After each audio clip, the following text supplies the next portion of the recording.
Eric here with Dream Factory Makerspace. On today's tutorial we're going to be using the xTool O1 Omni, and we're going to be putting some fluorescent inks onto spot coloring on a picture. So you can take an image like this flower that my wife took and you can just color like the yellow right here. So on here we've just got the yellow so it reacts. If you can look at that, looks pretty cool. So anyway, we're going to be doing that. I'm going to show you how you do that in the process in the xTool studio. So let's get to it.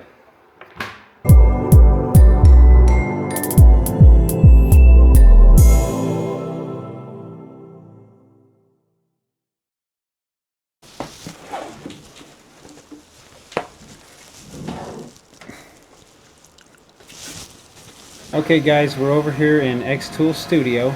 I've imported this artwork right here. I scanned my canvas already. It's a 16 by 20 canvas, so it's almost a full bed. So it's a very large canvas. We're going to click standard quality here. So anyway, I kind of wanted to show you how this fluorescence worked. It's really actually kind of cool. So when you're in here, you're going to pick flat image right here. I've kind of gone through this already. So normal, we have to click this spot color right here. So I click the spot color and we can edit this spot color.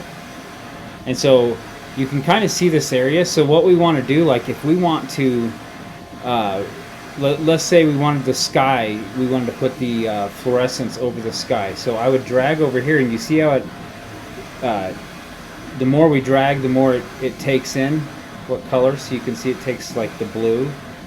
So we could do that, and if we wanted to do this little area here, we could do a little bit here and get that area too. And see how it's gone green? Anywhere where it's that greenish color, we're going to print that. So I don't want the sky on this particular one, so we just took it away. On this one, I'm doing the flower, so we're retaining this red right here, which I've got that selected. Like if we wanted to remove it, we would see how that removes all that, but we want to keep it here, so we are going to keep that.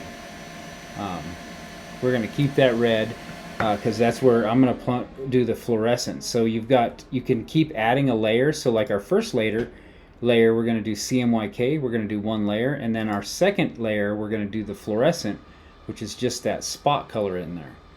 So we're going to do the two coats. So there's a lot of ways you can select this. Like I did it by color.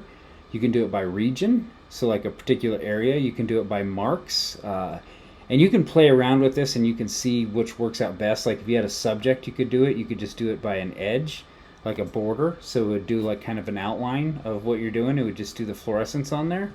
And you can adjust your fuzziness, and you can select continuous, which right here you can say when continuous is checked, connected areas are deleted. When unchecked, all areas of the same color are deleted. So that's kind of what that does. This little guy right here clears your selection. So if you didn't like what you did, you can also invert it. If you didn't like the way it came out, you can invert it, and then you can select all. And then this is so you can adjust it and change the size. We can add a new ink layer right here.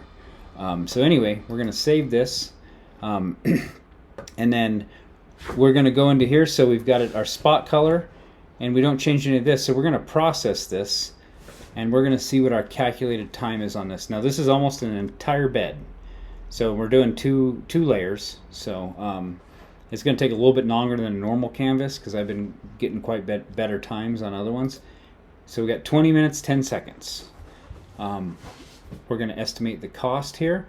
It looks like it's going to use about 15 cents worth of ink. So.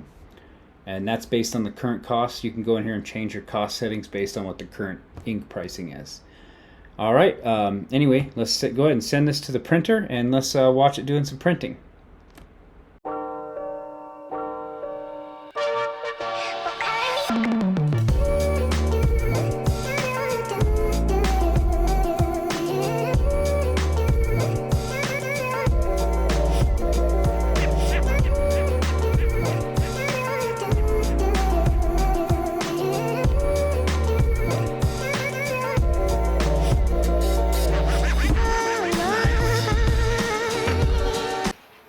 Alright guys, we are back from the printer. take a closer look at this. This is, you can see this is, I did the red on here. It's hard to see. I may put a picture posted up here in the video so you can see it a little bit better. But it just gives it a kind of a cool effect.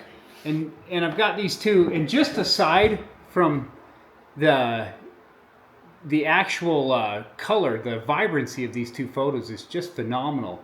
And then adding that UV ink on there just gives it a next kind of level.